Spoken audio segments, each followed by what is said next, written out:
आचार्य नेमिचंद्र सिद्धांती देव द्वारा विरचित ये ग्रंथ, जिसकी टीका ब्रह्मदेव सूरी द्वारा की गई है। 6 द्रव्य 7 तत्व 9 पदार्थ और 5 अस्तिका है। जैसी जनागम की जो आधारभूत विषय वस्तु है, जो कि समस्त जैनागम के विस्तृत शास्त्रों के अध्ययन के लिए, उन्हें समझने के लिए, उनके पठन पाठन के लिए आवश्यक है, ऐसी इस विषय वस्तु की चर्चा इस द्रव्य संग्रह ग्रंथ में की गई है। जिसकी पहली गाथा पर हमारी चर्चा हो चुकी है, जो कि मंगलाचरण है। दूसरी गाथा पर हमारी चर्चा चल रही है, जिसमें 9 बोलों के माध्यम से जीव या आत्मा का स्वरूप बताया है। इन 9 बोलों में निश्चय और व्यवहार दोनों परक कथन देखने को मिलते हैं, जो कि ब्रह्मदेव सूरी ने हमारे सामने प्रस्तुत किए हैं। भैया जी, आपकी आवाज नहीं आ रही है। ब्रह्मदेव, हेलो हेलो, आवाज आ रही है? हेलो आ रही है। हेलो, बोलूं भाई आवाज साहब, आ रही है या कोई आवाज आ रही है भाई साहब? आ रही है? आपकी आवाज नहीं आ रही है भैया जी।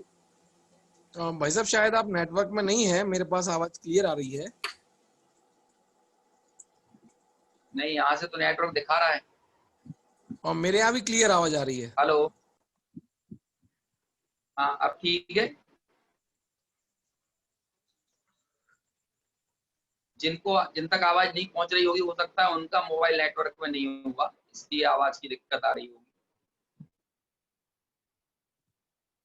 तो ऐसे 9 बोलों के माध्यम से जीव का स्वरूप बताया गया है, जिनमें से 3 बोल हमने शास्त्र के माध्यम से पढ़े थे, जिन पर विशेष चर्चा आज करना है।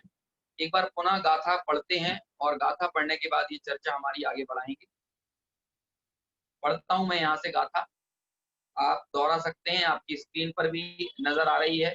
गाथा नंबर 2।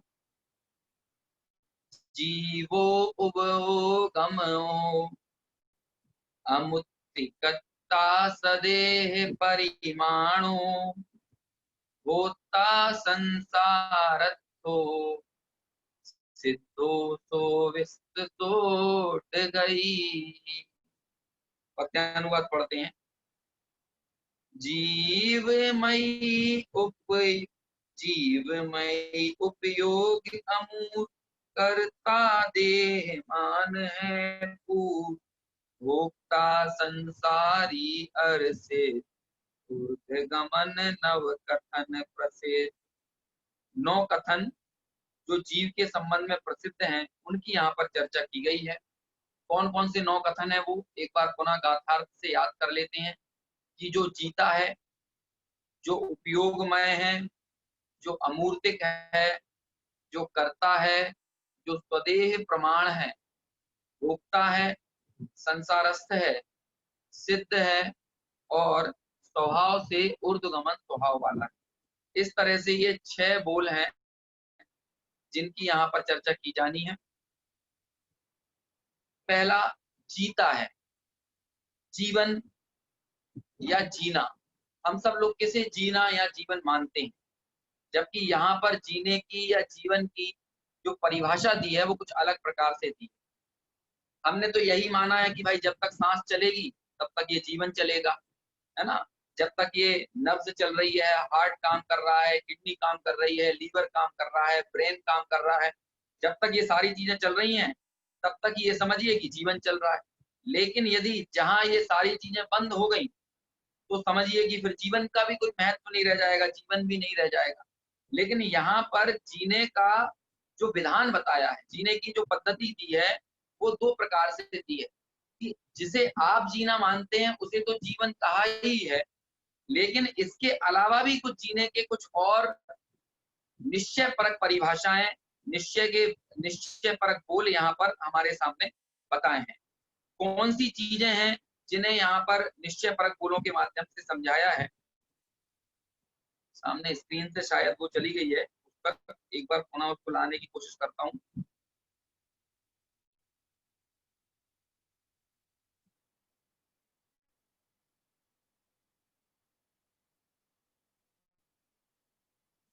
तो व्यवहार परक परिभाषा तो उसकी ये है कि जो 10 प्राणों से जीता है। अब हमारे सामने सवाल है कि वो 10 प्राण कौन से हैं जिनकी यहाँ पर चर्चा की जा रही है। तो एक बार हम उनको याद करने की कोशिश करें, जिनको याद है वे उसे दोहरा सकते हैं। मूल में तो 4 प्राण आते हैं, उन 4 प्राणों के ही 10 भेद हो जाते हैं। कौन कौन से 4 प्राणों की चर्चा की जाती है? इंद्रिय, बल, आयु और श्वासोच्छ्वास। ये द्रव्य संग्रह में आगे गाथाएं आएंगी, जो ये सारे जितने बोल हैं इन बोलों को समझाने वाली आगे गाथाएं आएंगी, उसके माध्यम से हम वहां पर भी समझेंगे।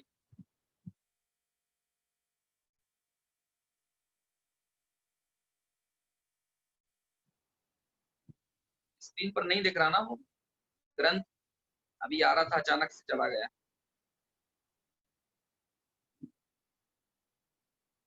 चलिए जब तक वो आ रहा है, अपनी अपनी स्पीड है, थोड़ा सा टाइम लग रहा है उसमें, जैसे ही वो आएगा तो उसके माध्यम से हम पढ़ेंगे। तो 10 प्राण कौन कौन से? इंद्रिय, बल, आयु और श्वासोच्छ्वास। इंद्रिय कितनी होती हैं? स्पर्शन, रसना, घ्राण, चक्षु और कर्ण, ये 5 इंद्रिय। तो इंद्रिय के 5 भेद हो गए। बल 3 होते हैं। कौन कौन से 3 बल? मनोबल, वचन बल और काय बल। तो 5 और 3 8। फिर इसके बाद है आयु, है ना, जो हम लोगों की आयु कर्म का जो उदय रहता है, जब तक आयु है तब तक ही वास्तव में जीवन है। तो एक आयु कर्म हुआ और या आयु हुई। और 10वां है श्वासोच्छ्वास, है ना। श्वासोच्छ्वास जो है वो दरअसल जो हम सिर्फ श्वासोच्छ्वास में सिर्फ उतना ही गर्भित नहीं है जितना हम सांस लेते हैं छोड़ते हैं, सिर्फ उतना ही नहीं है, बल्कि श्वासोच्छ्वास में जो संपूर्ण वात क्रिया जो शरीर के अंदर चलती है, जो प्राणापान क्रिया चलती है, तो ये सारी चीजों का एक मतलब श्वासोच्छ्वास का जो स्वरूप है वो थोड़ा सा विस्तृत है। आगे जब उसकी चर्चा आएगी तब हम वहां पर करेंगे। सिर्फ ये ऑक्सीजन को लेना, कार्बन डाइऑक्साइड छोड़ देना, इतना भर उतना स्वरूप हमें नहीं लेना है, बल्कि इससे थोड़ा सा उसका विस्तृत स्वरूप है। तो जो विस्तृत स्वरूप है उसकी हम आगे चर्चा करेंगे। लेकिन अभी आप ये 10 प्राण जो होते हैं उनके नाम स्मरण में रखें। इंद्रिय 5 इंद्रिय, 3 बल, मनोबल, कायबल और मनोबल, कायबल और वचन बल, आयु और श्वासोच्छ्वास। ये 10 प्राण जो होते हैं इनसे जीव जीता है, ये व्यवहार से कहा जाता है। इसलिए व्यवहार नए से 10 प्राणों के माध्यम से जीव जीता है। अब निश्चय से किस कारण से जीव जीता है? तो कहते हैं भाई अनादि अनंत जीव को जीने के लिए किसी बाह्य निमित्त की आवश्यकता नहीं है। क्यों? क्योंकि ये 10 प्राण तो सिर्फ संसारी जो जीव हैं, मतलब जो सिद्ध नहीं है, उनमें ही 10 प्राणों का आविर्भाव देखने को मिलता है। तो फिर हमको यदि जिनमें 10 प्राण नहीं है, ऐसे सिद्धों को तो हमें मुर्दा मानना पड़ेगा, क्योंकि उनको तो 10 प्राण नहीं होते। तो वास्तव में जीता किससे है? जीवन का कारण क्या है और असली में जीवन किससे कहा जाता है, उसकी चर्चा भी यहाँ पर ब्रह्मदेव सूरी ने की। तो क्या है जीवन? तो कहते हैं वास्तव में निश्चय से तो ये जीव अनादि अनंत है, और ये अनादि अनंत जीव अपने चैतन्य गुण से जीता है, अपनी चेतना से जीता है। जो चेतना इसका कभी भी साथ छोड़ती नहीं है, सदा काल इसके साथ रहती है। इसके साथ क्या रहती है? ये स्वयं चैतन्यमय ही है। ये हम जो इस तरह के कथन करते हैं कि चेतना हमारे साथ रहती है, मतलब हम अलग हो गए हैं और चेतना कोई अलग चीज हो गई है, तो ऐसा नहीं है। वास्तव में चेतनामय ही ये जीव है। और जो चैतन्य है या जो जिसे जीवत्व शक्ति कहते हैं, 47 शक्तियों में पहले नंबर की शक्ति जिसकी आचार्य अमृत चंद्र ने समय सार ग्रंथ की टीका करते हुए जो आखिरी परिशिष्ट अधिकार लिखा, उसमें उन्होंने 47 शक्तियों की चर्चा की। उन 47 शक्तियों में पहले नंबर की शक्ति का नाम है जीवत्व शक्ति। तो वह जो जीवत्व शक्ति है, वह जीवत्व शक्ति वास्तव में इसके जीवन का कारण है, और उस जीवत्व शक्ति के कारण ही इसको जीव संज्ञा दी है। जिस दिन ये जीव मुर्दा हो जाएगा उस दिन इसकी जीव संज्ञा खत्म हो जाएगी। इसका सदाकाल जीवन रहता है, इसीलिए ये जीव है। तो हम लोगों को ये जो भय सताता है कि पहले तो हम क्या मानते हैं कि व्यवहार से ही जीवन के असली कारणों को नहीं जानते। हम लोगों को कहाँ लगता है, हम लोगों को लगता है कोरोना हमें मार देगा। अरे भाई, यदि आपको निमित्त अपेक्षा भी बात समझना है, निमित्त अपेक्षा भी जीवन और मरण का कारण देखना है, व्यवहार से भी जीवन और मरण का कारण देखना है, तो असली कारण को देखिए। फिर आप ये फालतू की बीमारी कोरोना फोरोना को विषय मत बनाइए। तब आपको देखना पड़ेगा कि व्यवहार में जब तक आपका आयु कर्म निमित्त है, तब तक दुनिया की कोई शक्ति आपको मारने में समर्थ नहीं है। और आयु कर्म यदि नहीं है तो जरूरी नहीं है कि कोई बड़ी बीमारी सामने आए। ऐसे ही व्यक्ति चलते फिरते अनेक हमारे सामने ऐसे उदाहरण आते हैं कि हम बोलते हैं कि अभी तो उनसे मिलकर आए थे और वो चले गए। अभी ये कोरोना के काल में भी सभी लोग कोरोना से थोड़ी मर रहे हैं। जिन लोगों की आयु आ गई है वो लोग अनायास किसी और वजह से भी उनकी मृत्यु हो जा रही है, कोई दूसरे बाह्य निमित्त मिल जा रहे हैं। तो वास्तव में ये बाह्य निमित्त या नौ कर्म के संयोग जो हैं, ये नौ कर्म के संयोग तो द्रव्य कर्म के अनुसार परिणमन कराने वाले हैं। नौ कर्म इनका नाम ही इसलिए क्योंकि ये ईशत हैं। ये जो संयोग हैं ये ईशत हैं, इनका इनका ये गिनने में नहीं आती। लेकिन उन नौ कर्म के पीछे जो असली वजह है, जीवन की भी, जन्म की, मरण की, जो असली वास्तविक वजह है, वो वास्तविक वजह किसे कही कि वो हमारे अपने आयु कर्म को कहा। तो हमें व्यवहार कारण का ही निर्णय निर्धारण नहीं है। हम भय युक्त जीवन जीते हैं, हमें लगता है इतने कोटर आदि बनाकर रहते हैं, निरंतर सशंकित लगे रहते हैं, क्योंकि इस इंसान को सबसे बड़ा भय यदि कोई 24 घंटे 365 दिन यदि सता रहा है तो वो एक ही भय है, और उस भय का नाम है मौत का भय, मर ना जाए। बीमारियों से भी ये इंसान डरता है। तो क्यों डरता है? यार बीमारी हो जाएगी तो कहीं मर ना जाए, हमारे विषय भोग छूट जाएंगे, हमारा संसार छूट जाएगा। संसार क्यों, संसार छूटने का इसे गम क्यों है? संसार छूटने का गम या संसार छूटने का भय इसीलिए है क्योंकि संसार में ये इसीलिए जीना चाहता है ताकि ये अधिक से अधिक विषय भोगों को भोग सके, अपनी विषय कषायों की पूर्ति कर सके। इसे उसमें ही इसने सुख बुद्धि मान रखी। तो हम ये भले ही जो सारी चर्चा करते हैं ना, जो मैंने कल भी आपके सामने चर्चा की, व्यवहार नहीं की, निश्चय नहीं की, और निश्चय नहीं की जब चर्चा की तो उसमें ये बात भी आई कि शुद्ध और अशुद्ध पर्यायों से पार जो परम, जो एकमात्र त्रिकाली गायक को विषय बनाता है वो परम शुद्ध निश्चय नहीं है। तो भाई साहब ये तो बहुत बाद की बात है। अभी तो हमें संयोगों से वेद विज्ञान नहीं हो रहा है, अभी तो हमें पैसे का रस नहीं जा रहा है। अभी तो हम यही मान रहे हैं कि असली मजा तो रुपए पैसे में है। अभी तो हमने यही मान रखा है कि संयोग यदि मिलेंगे, पंचेंद्रिय के विषय यदि प्राप्त होंगे तो आनंद तो इसमें से ही आने वाला है।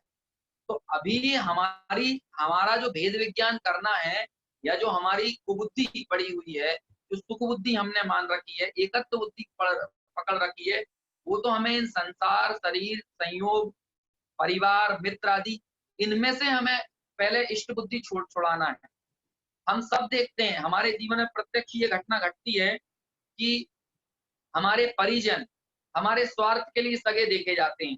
कि एक माता पिता अपने पुत्र से तब तक प्रेम करते देखे जाएंगे कि जब तक पुत्र की बहू ना आई हो, है ना। और जैसे ही लगेगा कि बहू आ गई हो और उसके बाद वह प्रतिकूल परिवर्तन करने लगे, तो फिर माता पिता भी अपने पुत्र और बहू को अलग कर देते हैं। या फिर इसी को उल्टा कर देते हैं कि पुत्र भी अपने माता पिता के साथ तब तक रहता देखा जाएगा जब तक उसको लगेगा कि मेरे माता पिता उनसे मेरा कार्य सिद्ध हो रहा है, तब तक वो अपने माता पिता को साथ रखता है, या फिर उनको बाहर कर देता है। या फिर हो सकता है कई बार समाज के डर से, भय से, या फिर और संकोचवश उनको रखे भी, उनकी सेवा भी करे। लेकिन कभी ना कभी एक स्थिति है कि वह उनको भी बोझ मानने लगता है। तो ये सब चीजें हम देखते हैं, लेकिन इसके बावजूद भी, इस स्वार्थ के सगे संसार को देखने के बावजूद हमारा उनसे रस नहीं जा रहा है। तो भी हमें लगता है कि हर एक व्यक्ति इस भ्रम के साथ जी रहा है कि भाई मैं जैसा दूसरे बुजुर्गों के साथ हुआ वैसा मेरे साथ नहीं होगा, या फिर जैसा दूसरों के बच्चों ने किया वैसे मेरे बच्चे नहीं करेंगे।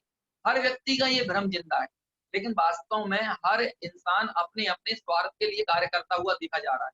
और इसके बाद भी यदि हमारा उन संसार के संबंधों में यदि हमारा रस पड़ा हुआ है, तो फिर पर्यायों से पार आत्मा को समझना तो बहुत दूर की बात है, वो तो बहुत टेढ़ी खीर है।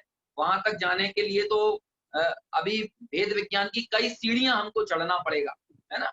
और दरअसल इसमें कुछ ये भी कुछ आश्चर्यकारी भी नहीं है, या इसको कोई उल्हाना देने वाली चीज भी नहीं है कि आप अपने पुत्र में अपना वर्तमान देखना चाहते हैं, लेकिन आपके पुत्र अपना भविष्य देख रहे हैं, और जब वे अपना भविष्य देख रहे हैं तो आप उनके लिए भूत हो चुके हो। तो यदि वे भूत में ही खड़े रहेंगे, भूत पर ही नजर बनाए रखेंगे, तो वे अपना भविष्य कैसे संवारेंगे? तो ऐसे में उनका अपना स्वार्थ है, उनका स्वार्थ अपना भविष्य है, उन्हें अपना पुत्र पुत्रादि दिख रहे हैं, अपना संसार दिखना, अपना करियर दिख रहा, अपनी धन संपत्ति दिख रही है, अपने संयोगों की बढ़ोतरी दिख रही है, अपने मकान, अपनी दुकान, अपनी जायदाद, ये सारी चीजें दिख रही हैं।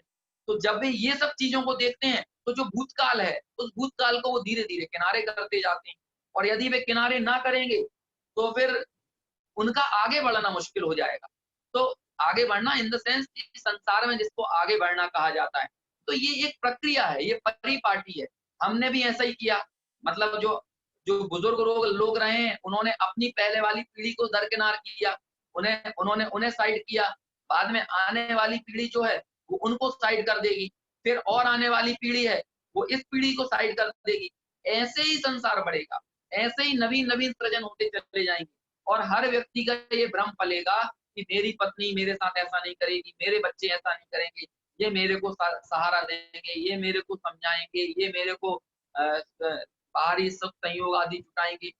ये जो मान्यता है ये हमारी चलती रहेगी, और हम हमेशा इस भ्रम के साथ जिएंगे कि मुझे तो भैया अनंत काल तक जीना है ना, मेरे को तो सदा काल जीना है। अब वो अनंत काल तक जीने का जो भाव है वो अपने त्रिकाली द्रव्य के को देखने के कारण नहीं है।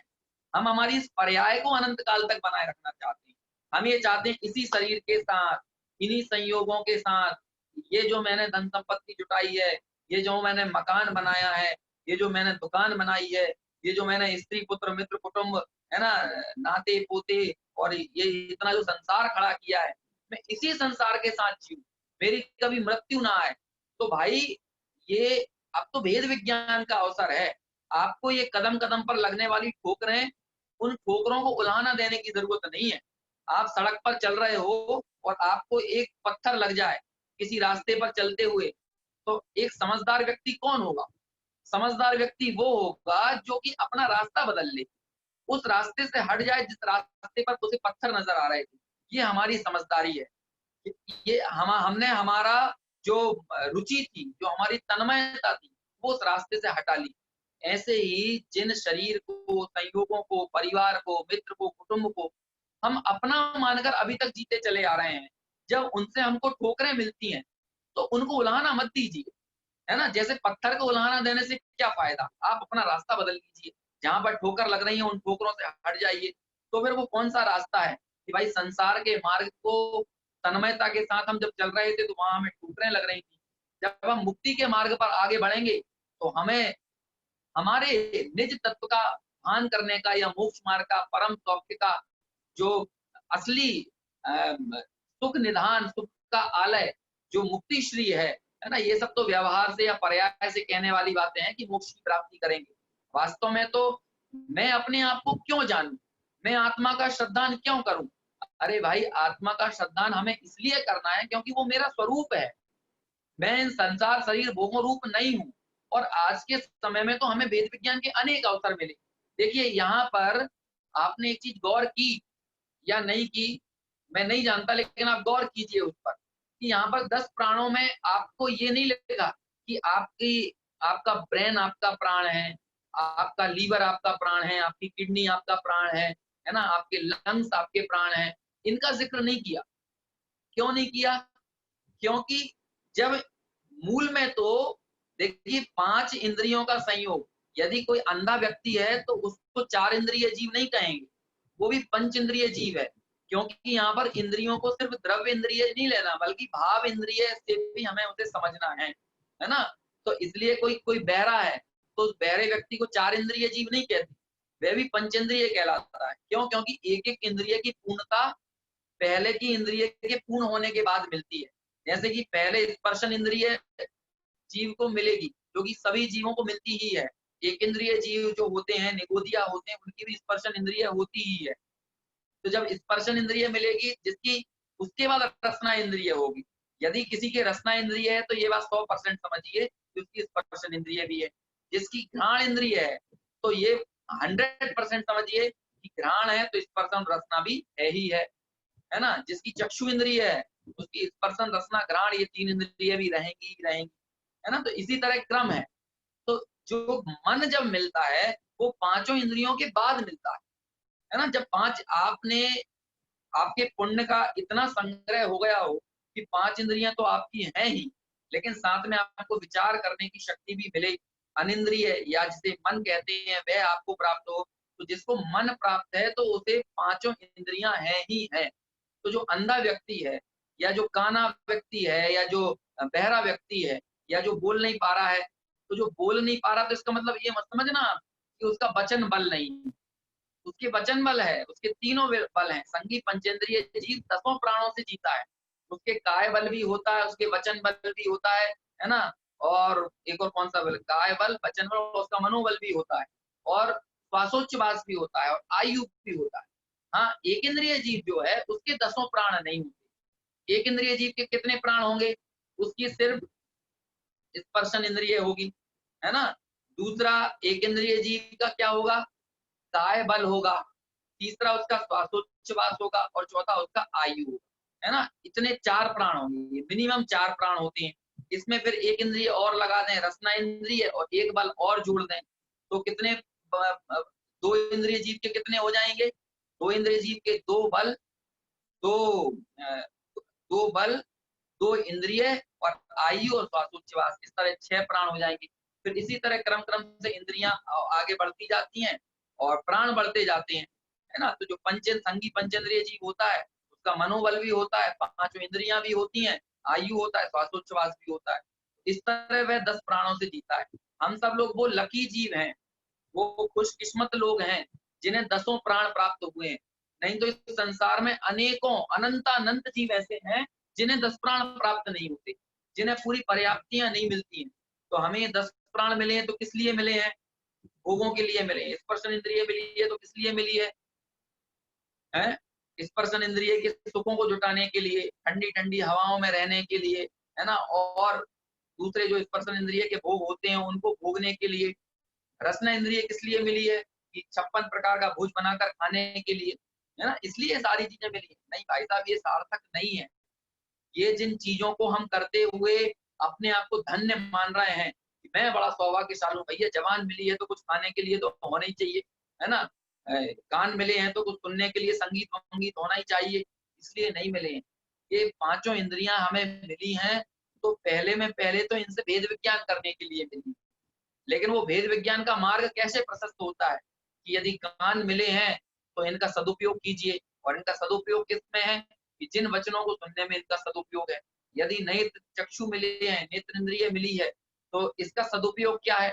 इसका सदुपयोग फिल्में, टीवी और अनर्गल अश्लील इत्यादि चीजें, है ना, दुनिया के तमाम सुनहरे नजारे, इनको देखने में इनका सदुपयोग नहीं है, बल्कि इनका सदुपयोग है कि हम इन आंखों के जरिए जिनवाणी पर नजर दौड़ाएं, इनसे हम जिन मुद्रा को देखें और उनसे उनकी वितरागता ग्रहण करें, जिन मुनियों का समागम प्राप्त करें, इसलिए इसमें इनका सदुपयोग है। देखिए एक बहुत सुंदर पंक्ति आती है कि पुण्य के उदय का सदुपयोग कीजिए, लेकिन प्रीति अपने निज शुद्धात्म तत्व से कीजिए। फिर से बोलता हूं कि पुण्य के उदय का सदुपयोग कीजिए, लेकिन प्रीति एकमात्र अपने निज शुद्धात्म तत्व से कीजिए। क्या कहा, क्या मतलब हुआ इसका? कि ये जो भी 10 प्राण हमको मिले हैं ये प्रीति करने के लिए नहीं मिले, इनमें अहंकार करने के लिए या इससे एकत्व ममत्व करने के लिए 10 प्राण नहीं मिले, बल्कि ये सदुपयोग करने के लिए मिले। आज हमें मनुष्य पर्याय प्राप्त हुई है तो ये पुण्य के उदय से मिली है। इसका सदुपयोग कीजिए। क्या इसका सदुपयोग है? कि अपने आप को मोक्ष मार्ग में लगाएं, सम्यक का उपार्जन करें, संयम को धारण करें, तभी इस मनुष्य गति की सार्थकता है ना। अन्यथा यदि ये विषय कषाय में ही चली जाएगी, जैसा जीवन वे लोग जी रहे हैं जिनको कोई धर्म नहीं मिला है, जैसा जीवन वे लोग जी रहे हैं जिनको ना देव मिले हैं, ना गुरु मिले हैं, ना शास्त्र मिले हैं, वैसा ही जीवन यदि हम जिएंगे तो हम में और उनमें फर्क क्या है ना। तो ये सदुपयोग करें। और सदुपयोग क्या है? सदुपयोग मात्र इतना ही नहीं कि हमने परिपाटी निभा ली शास्त्र सुनने की या शास्त्र पढ़ने की। सदुपयोग बस इतना ही नहीं है कि हमने मंदिर जाने की परिपाटी निभा ली, हमने पूजा करने की परिपाटी निभा ली, हमने स्तुति बोलने की परिपाटी निभा ली, है ना, या फिर बाह्य विभूति देखकर, बाह्य आडंबर देखकर हमें जैन धर्म की महिमा आ गई, ये सदुपयोग नहीं है। इस तरह बाह्य कारणों को देखकर तो अजैनों को भी जैनों की महिमा आ जाती है ना। और हमको भी यदि वही बाह्य कारण देख के जैनत्व की महिमा आए तो ये कोई सच्चे जैनत्व की महिमा नहीं है। शास्त्रों में ऐसे अनेक वचन आते हैं कि जब तक आत्मानुभूति नहीं है तब तक सच्चा जैनत्व पना ही नहीं है। जब तक आत्मानुभूति नहीं है तब तक हमने अरहंत का स्वरूप नहीं जाना। जब तक आत्मानुभूति नहीं है तब तक वास्तव में खरे खरे हमने देवशास्त्र गुरु का स्वरूप हमने नहीं जाना। जो कुछ भी हमने जाना माना वो हमने सुनकर पढ़कर जाना, लेकिन निर्णय कर कर नहीं जाना, है ना। जैसे अन्य लोग सुनकर हमारे जैन धर्म का बहुमान कर लें, ऐसे ही हमें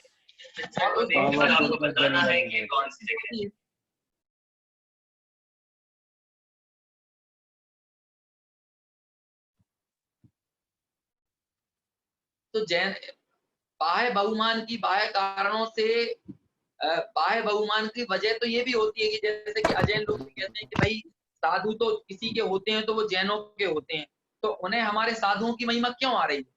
कभी आपने विचार किया?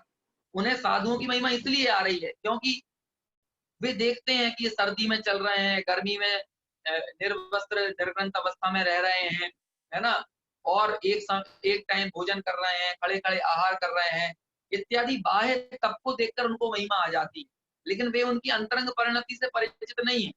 तो ऐसे ही हमको भी बाह्य आडंबर देखकर यदि महिमा आ जाए तो वो कोई सच्ची महिमा नहीं है कि हमने भी कह दिया कि हमारे भगवान जो हैं वो अस्त्र शस्त्र नहीं रखते, या वो वनिता गदादि जो चिन्ह चिन्ह नहीं होते, है ना, स्त्री आदि को साथ में नहीं रखते। तो ये सब बाह्य कारण है, बाह्य लक्षण है। लेकिन क्या हमने कभी विचार किया कि हमें अरहंत की महिमा इसलिए है क्योंकि वो वीतरागी है? क्या हमको वीतरागता श्रेयस्कर लगी? क्या हमको समता श्रेयस्कर श्रेष्ठ लगी? क्योंकि हमें तो ममता में मजा आता है, हमको तो ममत्व में आनंद आता है। हम तो पर पदार्थों के एकत्व के साथ, उनके ममत्व के साथ, उनके कर्तृत्व के साथ, उनके भोक्तृत्व के साथ जी रहे हैं। हमें मजा इसमें आता है कि दुकान जब चलती है और दुकान से पैसा आता है तो हमारी जो सुख बुद्धि है अंदर में यही पड़ी है। हम जब नमोकार मंत्र बोलते हैं तब भी हमारे मन में धारणा यही पड़ी है कि मजा किसमें है? मजा तो पैसों में है, मजा तो सोने चांदी में है, मजा तो आलीशान मकानों में है, मजा तो इंद्रियों के सुखों में है। तो यदि हमारा इसमें ही सुख बुद्धि पड़ी है तो हमने वीतरागता को सुख का कारण नहीं माना।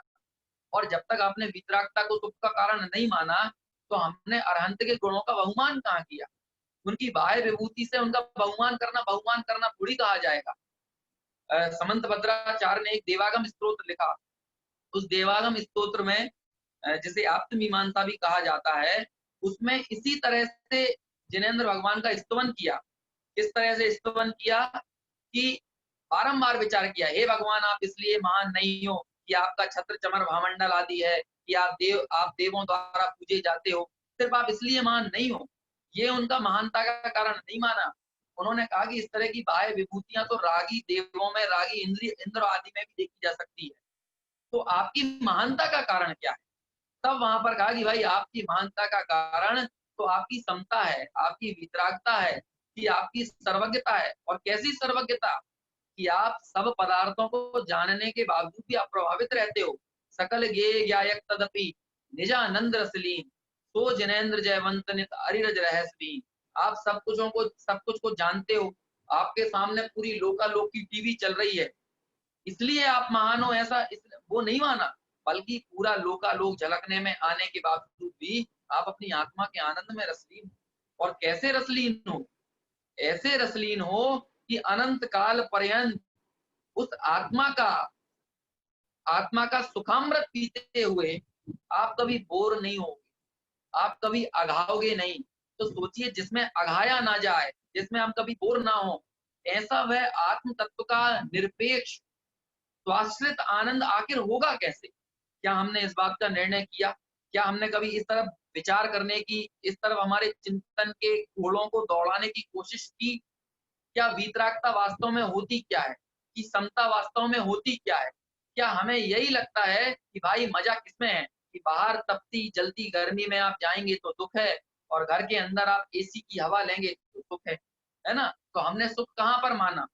देखिए, थोड़ी गंभीर बात कह रहा हूँ, उसको समझने की कोशिश कीजिएगा कि हमें मुनिराज का बहुमान भी बाह्य संयोगों को का जिस तरह से उनके भोग देखने को मिलता है, भोग मतलब वो तो आसक्त होकर नहीं भोगते, लेकिन सहज ही कि हम जो काम नहीं कर पाते ना, कोई और वो काम करता है तो हमें उसका बहुमान आता है। जैसे हम तो भैया दिन में 5-6 बार यदि ना खाएं तो हमारा तो काम ना चले, लेकिन हमें यदि ये पता चल जाए कि फला व्यक्ति को एक ही बार खाता है तो हमें उसका विशेष बहुमान आता है। अरे बताओ, इतनी गर्मी में एक ही बार खाते हैं, इतनी गर्मी में एक ही बार पानी पीते हैं।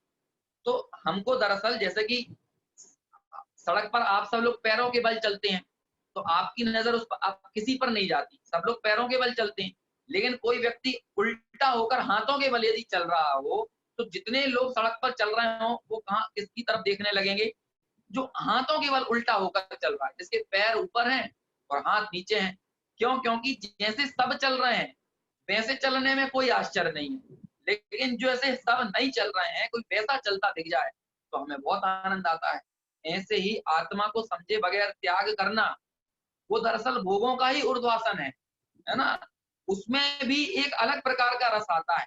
अब आप ये सोचेंगे कि आखिर उसमें कहाँ का रस आता है। देखिए, मैं जान रहा हूँ कि मेरी थोड़ी चर्चा जो है वो थोड़ी ट्रैक से बाहर आ गई है।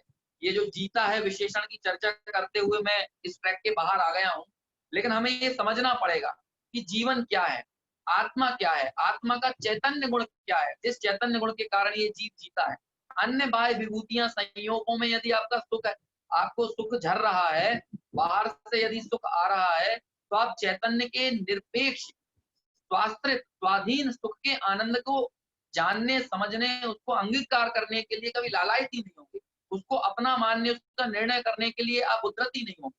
तो मैं क्या कह रहा था कि जो बिना आत्मा को समझे जो त्याग है, वो दरअसल भोगों का ही ऊर्ध्वासन है ना। हम समझ नहीं पा रहे हैं कि उसमें भी कुछ अहंकार पुष्ट हो रहा है, लेकिन उस त्याग में भी जो आत्मानुभूति के बगैर है, उसमें भी कोई अहंकार हमारा पुष्ट होता है।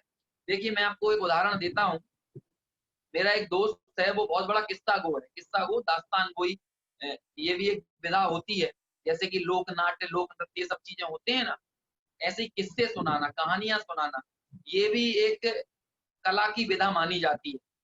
तो अभी दिसंबर के महीने में यहाँ भोपाल के तालाब के पास एक भारत भवन है, वहां बैठकर उसका शो चल रहा था, और बहुत चिलचिलाती चिलचिलाती तो गर्मी होती है, कपकपा देने वाली ठंड थी, है ना। उस ठंड के बीच में वो एक मामूली सा लखनऊ का एक पतला वाला जो चिकन का कपड़ा कहते हैं ना जिसको, वो कपड़ा पहनकर वो बैठा था।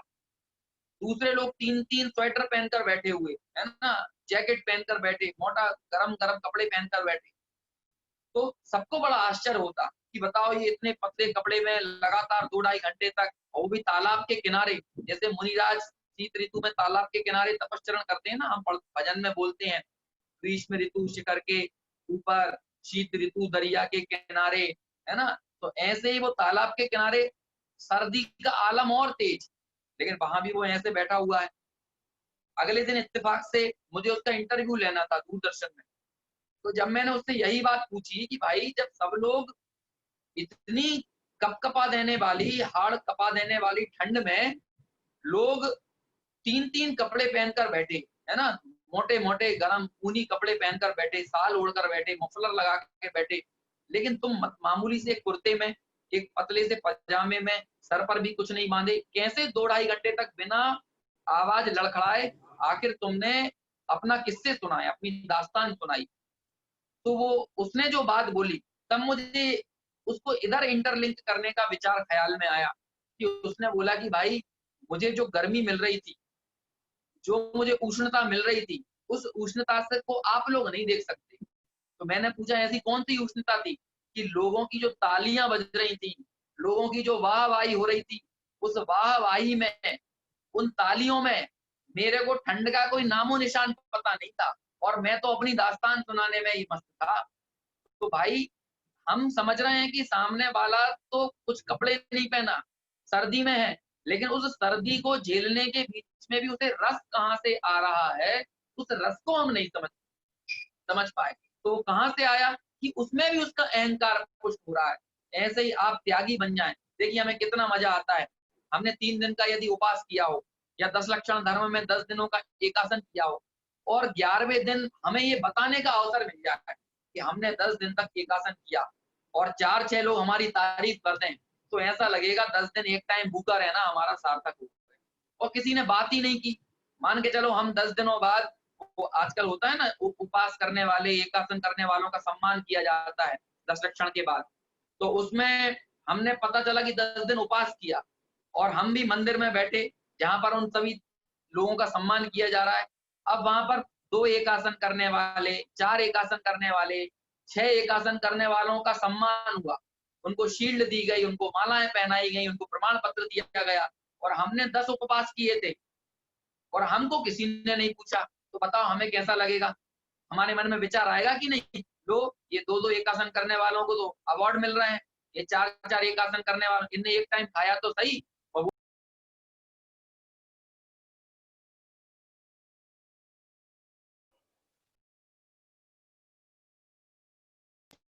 बीच में म्यूट हुआ थोड़ा सा।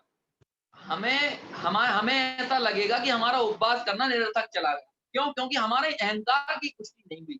तो ऐसे ही त्याग करने में यदि आत्मानुभूति के बगैर त्याग हो रहा है तो हमें कष्ट सहने के काल में भी कहाँ हमारा अहंकार पुष्ट हो रहा है, हम उस बात को पकड़ नहीं पाते हैं। और ये अहंकार पुष्ट होने के बहुत आयाम है। मान करण को कौन ठिकाना, हम पढ़ते हैं ना 10 लक्षण धर्म की पूजा में कि मान करने का कौन ठिकाना है। भाई ये जीव कहाँ कहाँ अपना अहंकार पुष्ट कर ले, इसे खुद नहीं पता है। ऐसी ऐसी जगहों पे इस जीव का अहंकार पुष्ट हो जाता है ना। हर रोज की चर्चाओं में हम लोग ये महसूस करते होंगे, देखते होंगे, जानते होंगे, ये व्यक्ति श्रेय लेने का कोई अवसर नहीं छोड़ता।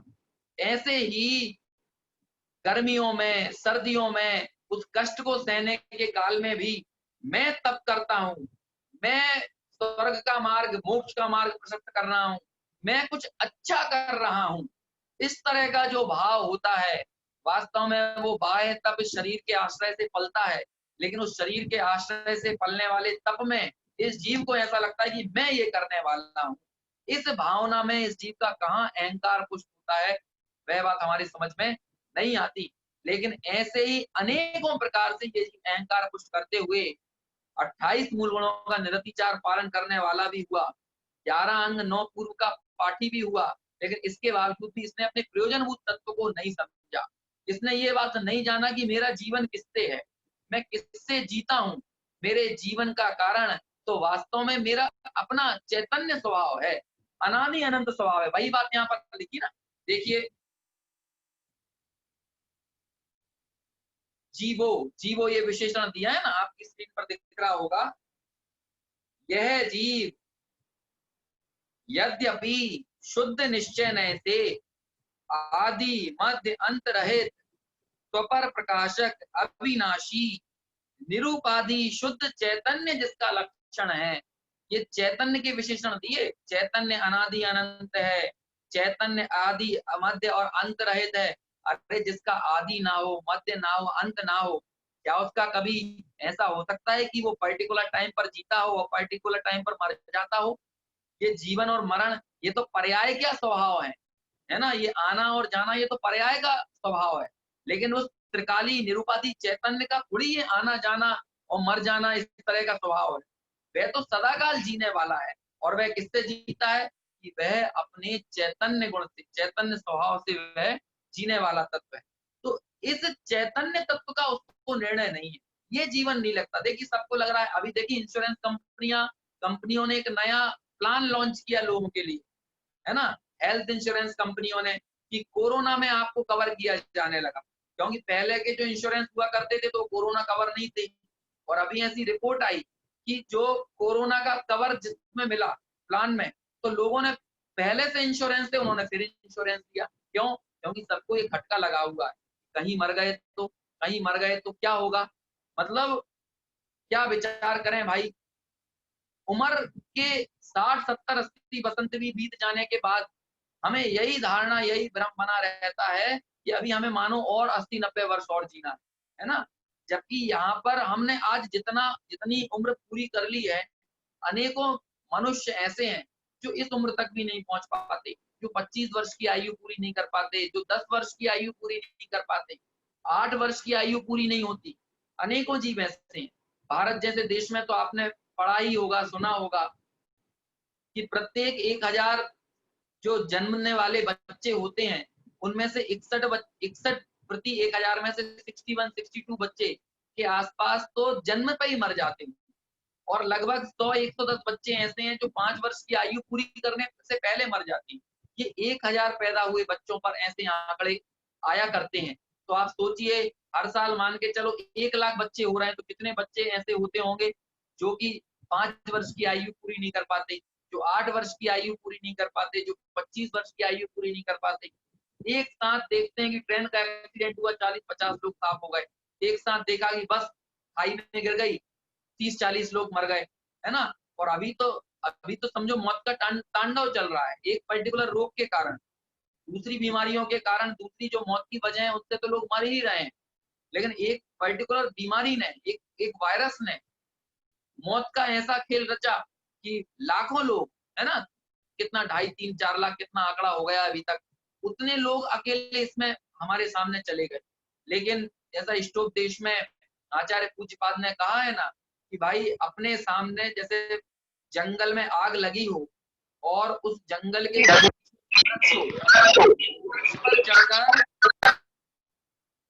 उस वृक्ष पर चढ़कर ये व्यक्ति बड़े प्रसन्न होकर बताता है जंगल के भीतर कि देखो वो हिरण जल गया, देखो उस पेड़ में आग लग गई, देखो वो हाथी जल गया, देखो वो शेर जल गया, देखो वो कुत्ता बिल्ली जल गए, देखो वो फला जानवर जल गया। लेकिन भाई तू ये सब बात जहां बैठकर बोल रहा है, वो आग भी तो उसी जंगल में लगी है। जिस जंगल के बीच में तू उस पेड़ के ऊपर बैठकर इन सबको मरता हुआ जलता हुआ देखकर उछल रहा है, कूद रहा है, उनकी स्टोरी सुना रहा है, उसकी कहानी सुना रहा है, मजे ले रहा है। लेकिन इसका क्या भरोसा कि वो आग तुझ तक नहीं पहुंचेगी, वो आग तुझे नहीं जलाएगी। आज नहीं तो कल देर सवेर वह आग तुझ तक भी तो आएगी या नहीं आएगी, लेकिन तुझे इस बात का बोध नहीं है। हमें तो यही लगता है कि हमें तो जीना है, हमें तो, हमारी तो ये पर्याय की स्थिति अनंत काल रहने वाली है। भाई इस पर्याय के बीच में रहते हुए पर्यायातीत निज शुद्धात्म तत्व का श्रद्धान यदि नहीं किया तो इस नर पर्याय का महत्व नहीं है ना। श्रीमद राजचंद्र जी की वो पंक्तियां हमें बारंबार स्मरण करना चाहिए, और सिर्फ स्मरण नहीं करना चाहिए, उनका भाव पकड़ना चाहिए, और वैसी संचेतना हमारे भीतर पैदा होना चाहिए कि बहु पुण्य पुंज प्रसंग से नरदेह मानव का मिला,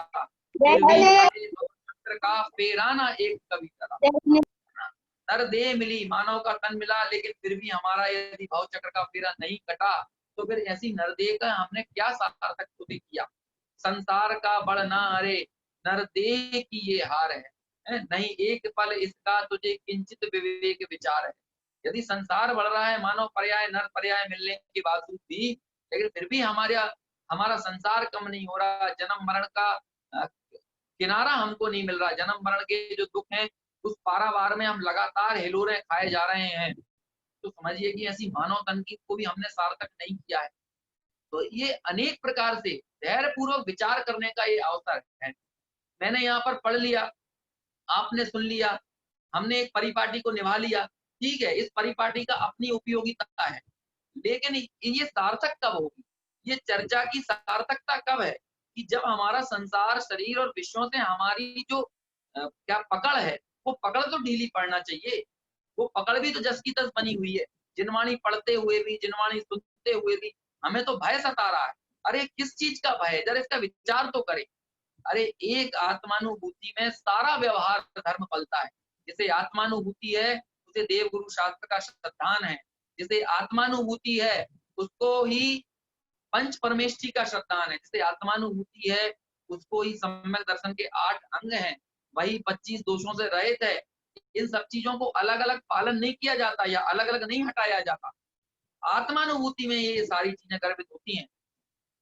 अन्यथा बाह्य क्षयोक्षम ज्ञान की एक चर्चा आएगी यहाँ पर उपयोगमय। देखिए अगला पॉइंट जो मैं साथ में पढ़ लेता हूँ कि निश्चय से या शुद्ध द्रव्यार्थिक नय से सकल विमल केवल ज्ञान दर्शन रूप उपयोगमय ये जीव है, लेकिन अशुद्ध नय से क्षयोपशम ज्ञान और दर्शन से रचित होने के कारण ज्ञान दर्शन वाला है। हम सब लोगों का ज्ञान कैसा है? वर्तमान की पर्याय को यदि देखें तो हम सब की वर्तमान की पर्याय में हमारे ज्ञान में जो क्षयोपशम मतलब ये कम बड़ा होता है ना। इस क्षयोपशम ज्ञान की परिभाषा इस तरह से आती है, मुझे मालूम है अनेक लोग नहीं समझ पाएंगे, लेकिन फिर भी मैं बोलता हूँ क्योंकि चर्चा आई है। स्वावरण क्षयोपम लक्षण योग्यतया ही प्रतिनियतमर्थम व्यवस्थापयति, कि स्वावरण किसी भी विषय पर पड़े हुए आवरण का क्षयोपशम होना, वही ये योग्यता निर्धारित करता है कि हमारे ज्ञान का विषय क्या बनेगा। लेकिन केवली के ज्ञान में इस तरह की अपेक्षा नहीं रहती। उनके तो एक समय में पूरा लोकालोक एक साथ उनके ज्ञान में झलकने में आता है। तो वो केवल ज्ञान कहाँ से प्रकट हुआ? वो केवल ज्ञान इस आत्मा में शक्ति रूप से विद्यमान था ना, ये उसका स्वभाव था क्या? नहीं था। तो बाद में वही स्वभाव, उसकी जो अभिव्यक्ति हुई, पर्याय में जो अभिव्यक्ति हुई, उस पर्याय में अभिव्यक्ति को हमने केवल ज्ञान कहा। लेकिन वो केवल ज्ञान स्वभाविक तो मैं सदा से हूं ना, त्रिकाल हूं ना। एक उदाहरण दिया जाता है कि वो लेडी पीपर आती है ना, तो लेडी पीपर को आप जितना घिसते हैं, जितना उसको क्या कहते हैं सिलबट्टे पे रगड़ते हैं या जितना उसको घोंटते हैं, तो उतना ज्यादा उसमें से तिखास बढ़ती जाती है, वो तीखी होती जाती है, उसमें से तीखापन निकलता है। जब आप पहली बार उसको मुंह पे रखेंगे तो आपको तीखा नहीं लगेगा, लेकिन जब आप उसे घोंटेंगे, है ना, जब आप उसको और पत्थर पे सिलबट्टे पे या उसको घोंट घोंट कर जब उसमें से बारंबार उसको जितना पीसेंगे, उतना ज्यादा उसमें से तीखापन आता जाएगा। और एक स्टेज वो आएगी कि आप जब उसे ज्यादा ही उसको घोंट लेंगे तो आप उसे जबान पर नहीं रख पाएंगे, वो इतनी तीखी हो जाएगी। अब बताइए वो तीखापन कहाँ से आया? आपने पत्थर में से आया क्या वो तीखापन? यदि पत्थर में से आया तो कोई दूसरी चीज को भी पत्थर से घोंट कर देख लीजिए, उसमें तो नहीं आएगा। तो वो तीखापन आखिर किसका स्वभाव था? अरे वो स्वभाव लेडी पीपर में पहले से पड़ा हुआ था, लेकिन जब हम उसको घोंटते गए तो वो सामने पर्याय में उसकी अभिव्यक्ति हो गई। ऐसे ही जो केवल ज्ञान पूर्ण वीतरागी भगवंतों के अरहंतों के जो प्रकट हुआ है, वह केवल ज्ञान स्वभाव इस आत्मा का पहले से था या नहीं था? यदि वो स्वभाव ना होता तो केवल ज्ञान आया कहां से? इसीलिए ये कहा कि त्रिकाली उपादान को देखें, शुद्ध द्रव्यार्थिक से उस द्रव्य पर दृष्टि डालें, तो केवल ज्ञान स्वभाव वाला वो द्रव्य है, उसका स्वभाव ही ऐसा है। लेकिन जब हम वर्तमान पर्याय को देखेंगे तो वर्तमान पर्याय कैसी है? इस वर्तमान पर्याय में तो मति शुद्ध ज्ञान है ना, ये क्षयोपशम ज्ञान है ना, घटबड़ हो रहा है इसमें, तो है ना, ये पराधीन ज्ञान है, इंद्रियों के पराधीन है, कहीं और दूसरी चीजों के पराधीन है। हालांकि ज्ञान का स्वभाव तो स्वाधीन है, लेकिन अभी जो हमारा जानना होता है, ये क्षयोपशम ज्ञान का ऐसा ही स्वभाव मानना कि इसे किसी ना किसी चीज की अपेक्षा होती है ना, चाहे वो मन के द्वारा जाने, चाहे इंद्रियों के द्वारा जाने, चाहे वो प्रकाश के द्वारा जाने। हालांकि ज्ञान प्रकाश का मोहताज नहीं है, लेकिन क्षयोपशम ज्ञान में ये बाध्यता होती है कि वह किसी ना किसी आधार से ही विषयों को, पदार्थों को जान पाता है।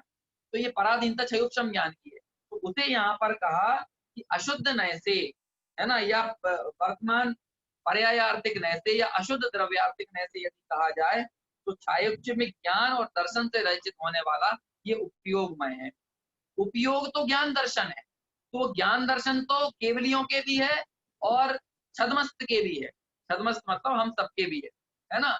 लेकिन केवली का जो ज्ञान दर्शन है वो केवल ज्ञान केवल दर्शन कहलाता है। या हमारा जो त्रिकाली द्रव्य जो स्वभाव की बात करें तो हमारा स्वभाव केवल ज्ञान और केवल दर्शन स्वभाव है। हम में सर्वज्ञत्व शक्ति है, हम में सर्वदर्शित्व शक्ति है, लेकिन वर्तमान में अभी वो प्रकट नहीं है ना। तो यदि पर्याय की अपेक्षा से देखा जाए, वर्तमान में हमारी दशा को देखा जाए, तो उस दशा में कहा जाता है कि अभी हमारा क्या है, कि अभी हमारा मति ज्ञान है, अभी हमारा शुद्ध ज्ञान है, इसे ही क्षयोपशम ज्ञान दर्शन कहते हैं। या फिर अभी हमारा चक्षु दर्शन है, अचक्षु दर्शन है ना, ये चक्षु अचक्षु दर्शन यही क्षयोपशम दर्शन कहने में आती है। तो ये अशुद्ध ने से ऐसा कथन किया। तो मैं ये बोल रहा था कि जो ज्ञान है ये क्षयोपशम ज्ञान का बढ़ जाना है, ये बहुत ज्यादा कोई सार्थक या बहुत ज्यादा हमारे आत्मानुभूति में कार्यकारी नहीं है। क्यों? क्योंकि आत्मानुभूति में तो वो तुष्मात भिन्नम इतना इतना मात्र जानने वाले उन शिवभूति मुनिराज ने मूलभूत तत्व को समझा। मैं कौन हूं, मेरा स्वरूप क्या है, मैं ज्ञायक तत्व हूं, ये शरीर आदि नौ कर्म और ज्ञानावर्णी आदि द्रव्य कर्म, और अंतर में जो राग द्वेष क्रोध मान माया लोभ आदि इस तरह के जो विकार उठते हैं, जो विकारी भाव उठते हैं, वो विकारी कर्म वे भाव कर्म। तो ऐसे में द्रव्य कर्म, नौ कर्म और भाव कर्म से न्यारा, उनसे भिन्न एक ज्ञान मात्र तत्व हूँ, ज्ञायक तत्व हूँ। इस बात की प्रतीति, इस बात का निर्णय, इस बात का श्रद्धान और इसकी ही अनुभूति, इसमें ही मग्नता, उसका नाम ही सम्यक दर्शन, सम्यक ज्ञान, सम्यक चारित्र है। और ये सारे जनागम का उपदेश हमें बस इतनी सी बात को, इतनी सी प्रयोजनभूत बात समझाने के लिए है। हम जो 6 द्रव्यों का स्वरूप पढ़ेंगे, 7 तत्वों का, 9 पदार्थों का, उसके माध्यम से हमारा उद्देश्य तो यहीं तक पहुंचना है कि हम 6 द्रव्यों में छुपे हुई उस जीव मात्र तत्व को, उस चैतन्य ज्योति को समझ सकें। हम 7 तत्वों में छुपे हुए उस चैतन्य ज्योति को, उस जीव तत्व को, आत्म तत्व को समझ सकें। हम 9 पदार्थों में छुपे हुए उस आत्म तत्व को समझ सकें, और अन्य सभी पुण्य पाप आदि विकारी भाव, आश्रव बंध या संवर निद्रा मोक्ष की पर्याय, वे सब भी बाह्य हैं। वे सब भी, कहना चाहिए कि त्रिकाली द्रव्य को जब देखा जाता है तो उन पर्यायों पर नजर नहीं जाती, लेकिन उन पर्यायों की बात तो बहुत बाद में करेंगे। पहले तो हमारा इस शरीर में सुख बुद्धि दूर हो, पहले तो हमारी संयोगों से सुख बुद्धि दूर हो, है ना। रुपए पैसे धन संपत्ति, मकान दुकान जायदाद, स्त्री पुत्र कुटुंब, इनमें जो सुख बुद्धि पड़ी हुई है, ये सुख बुद्धि निकले, इसमें से रसाना बंद हो, हमारी पकड़ इनसे ढीली पड़े। एक कथन कहा जाता है कि भाई, जब आसमान में चील का सुर होता है ना, बाज का सुर होता है, तो चंदन के वृक्षों से लटके हुए जो सर्प होते हैं, उन सर्प की चंदन के वृक्षों पर से पकड़ ढीली पड़ जाती है। क्यों ढीली पड़ी? इसलिए पकड़ ढीली पड़ी कि भाई ऊपर तो चीलबाज हैं, यदि हम अभी भी ऐसे ही कस के इन वृक्षों को पकड़े रहेंगे तो हम तो काल के गाल में समा जाएंगे। लेकिन विचार कीजिए कि हमारी पर्याय की स्थिति का कोई अनंत काल नहीं है। हम जैसे मान रखे हैं ना कि हमें तो हमारी योजनाएं ऐसे बन रही हैं जैसे हमें अनंत काल तक जीना है। योजना चल रही है कि नहीं, आज से 5 साल बाद ये करना है, कल ये करना है, परसों ये करना है, 10 साल बाद ये करना है, इतना बैंक बैलेंस हो, म्यूचुअल फंड से इतना इनकम आएगी, इतना इंटरेस्ट मिलेगा, मेरी बीमा पॉलिसी 20 साल बाद मैच्योर होगी, है ना, मेरा शेयर मार्केट में पैसा लगा हुआ है वो इतने साल बाद निकलेगा। इतनी योजना है जहां हमें कल का भरोसा नहीं है। क्या है कि कल सूरज निकलेगा, और हम पिछले, जैसे मैं 32 साल का हूं, तो मैं ये मान रहा हूं कि पिछले 32 साल से मैं हर रोज देख रहा हूं कि मैं कल सूरज निकलेगा, और कल सूरज निकलेगा तो 32 साल से मैं रोज ये देख भी रहा हूं कि कल मैं सूरज को देखूंगा। तो इसीलिए हमारी इस प्रकृति के स्थायित्व को देखते हुए हमारा ये भ्रम बन जाता है कि कल सूरज भी निकलेगा और कल इसे मैं देखूंगा भी। लेकिन भाई एक दिन ऐसा भी आएगा कि जब सूरज तो निकलेगा लेकिन उसको देखने वाले हम नहीं रहेंगे, है ना। हमारी इस पर्याय से जीव जुदा पुद्गल जुदा हो जाएगा, और ये जीव किसी अन्य पर्याय में चला जाएगा, और पता नहीं वो किस पर्याय में जाए। वहां पर इसे इंद्रियां मिले ना मिले, वहां इसे पर्याप्तियां मिले ना मिले, वहां पर इसे मनोबल मिले या ना मिले, उसे वचन बल मिले या ना मिले। लेकिन इतना सब होने के बावजूद भी यदि हमारी विषयों से पकड़ ढीली नहीं हो रही तो समझना अभी बहुत विचार करने की बात है।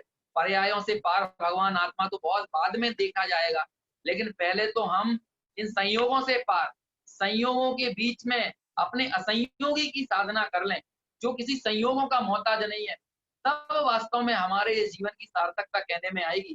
पहले हम निर्णय पहले करना है तो हमें ये निर्णय करना है ना।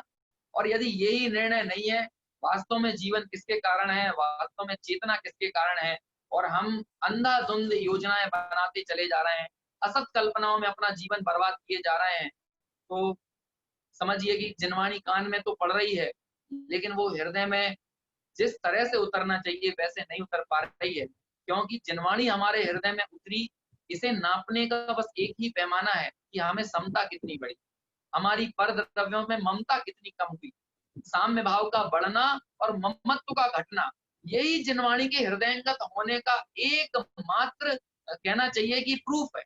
इसके अलावा और आप क्या प्रूफ दे सकते हैं? आपका ब्लड टेस्ट करके तो पता नहीं लगाया जा सकता कि आपने जिनवाणी कितनी सुनी है। आपका जैसे कोरोना का टेस्ट होके पता चल जा रहा है आपको कोरोना है या नहीं है, ऐसे ही आपको तत्व जीवन में उतरा कि नहीं उतरा, ऐसा कोई टेस्ट लेबोरेटरी में थोड़ी किया जा सकता है। ये तो हमें खुद विचार करना है कि हमारा ममता कितनी कम हुई है और समता में कितनी वृद्धि हुई है। यदि समता नहीं बढ़ी और ममता जस की तस बनी हुई है, तो हम खुद विचार करें कि यदि ये पर्याय चली गई, यदि ये मनुष्य तन चला गया, यदि हम काल के गाल में समा गए और हमने हमारे कार्य को सिद्ध नहीं किया, तो फिर हम उस दशा में चले जाएंगे जहां पर हमें अनंतों काल पर्यंत ऐसे संयोग जिनवाणी श्रवण करने का, है ना, जिन देशना को सुनने का, भगवंतों के बीच में उनकी वितरागता को अनुग्रहित करने का, संयम पालने का, ये सारे अवसर फिर कब मिलेंगे अनंतों काल बाद, इसका कोई ठिकाना नहीं है। आखिर में एक छोटा सा एग्जाम्पल देके अपनी बात पूरी करूंगा कि हम लोगों को यदि 24 घंटे की यात्रा करनी होती है तो हम 4 महीने पहले रिजर्वेशन करवा लेते हैं। यदि 6 महीने पहले विंडो खुलती हो तो 6 महीने पहले रिजर्वेशन करवा लेते हैं, है ना। किसी को 6 महीने बाद सम्मेशिखर जाना हो और मान के चलिए भोपाल से या बीना से या आपके ललितपुर से वहां सम्मेशिखर जाने में 24 घंटे लगते हो, तो हमें 24 घंटे तकलीफ ना हो उसका आरक्षण हम 4 महीने पहले करवाते हैं। लेकिन इस पर्याय के खत्म होने के बाद ये जीव की कौन सी यात्रा जो अनंत काल तक होने वाली है, उस अनंत काल की यात्रा की असुविधा का हमको परवाह नहीं है, उसकी असुविधा का हमको ख्याल नहीं है। बेरोक टोक हम वर्तमान जीवन को बेलगाम जिस तरह से दौड़े जा रहे हैं, इस बेलगाम दौड़ में वो अनंत काल हमारा कहाँ बीतेगा, हमें इसका बिल्कुल निर्णय नहीं है और वैसा निर्णय या निर्धार करके हमारी कोई तैयारी भी नहीं है। तो आप खुद विचार कर लीजिए कि हमें अनंत काल रहिए अनंता अनंत काल यथा तथा शिव परिणय, ऐसे उस शिव या मुक्ति में सिद्धालय में हमें अनंत काल बिताना है या फिर आलू के जीव बन के अनंत काल बिताना है, निगोद में अनंत काल बिताना है, एक इंद्रिय में अनंत काल बिताना है। यदि हम चाहते हैं कि ऐसी दुखमयी पर्यायों में हमारा काल ना बीते, तो उसके लिए उत्तम यही है कि हम हमारे जीवन को समझें। जीवन को समझें मतलब जीव को समझें, वास्तव में चैतन्य क्या है, ऐसे उस चैतन्य तत्व को समझें, हमारे उपयोग को समझें। जब हम इस जीव और उपयोगमय स्वभाव को समझेंगे तभी वास्तव में हम मोक्ष मार्ग में आगे बढ़ सकते हैं। आज भी मेरा विचार था कि इन 9 जो बोल हैं, इन 9 ही बोलों को पूरा करूं, लेकिन आज मैं जिस डायरेक्शन में चला गया तो उसी डायरेक्शन में आगे बहता गया। कल पूरी कोशिश रहेगी कि 9 बोलों को पूरा करके अगली गाथा पर हम चर्चा करेंगे। अभी के लिए यहीं विराम लेते हैं। सभी से जय जिनेन्द्र। जिनवाणी स्तुति प्रीतिंकर जी को कोई सूचना देना हो तो दे सकते हैं, अदरवाइज जिनवाणी स्तुति करेंगे। कोई विशेष सूचना नहीं है भाई साहब, बस सभी से यही निवेदन है कि सभी समय पर कक्षा में आए और सभी कक्षा का लाभ लें। आदरणीय अंकुर जी के माध्यम से बहुत ही सुंदर कक्षा चलाई जा रही है और यदि कोई आपके चित परिचित जो लोग हैं जो भी कक्षा से जुड़ना चाहते हैं तो वे भी अपने नंबर हम तक पहुंचाएं तो उन्हें भी हम कक्षा से जोड़ पाएंगे। कक्षा में आ रहे हैं वो लोग तो हैं ही समय पर जी, जो लोग नहीं आ रहे हैं उन तक सूचना भी नहीं पहुंच रही है ना। चलिए ठीक है, जिनवाणी स्तुति करते हैं। निज निधि निज में बताई यह अनंत उपकार है इसके लिए वाणी माँ को वंदना सत बार।